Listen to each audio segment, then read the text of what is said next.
Hi guys, this week's PSA is on information literacy.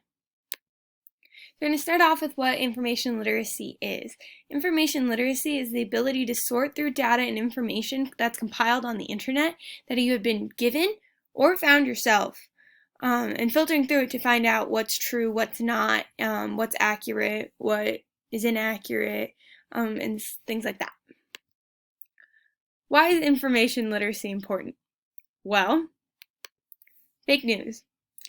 Fake news is any information obtained from non-credible sources displaying information as if it was true.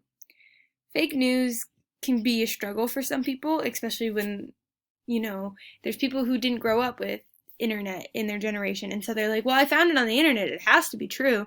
It's not always the case. Information can be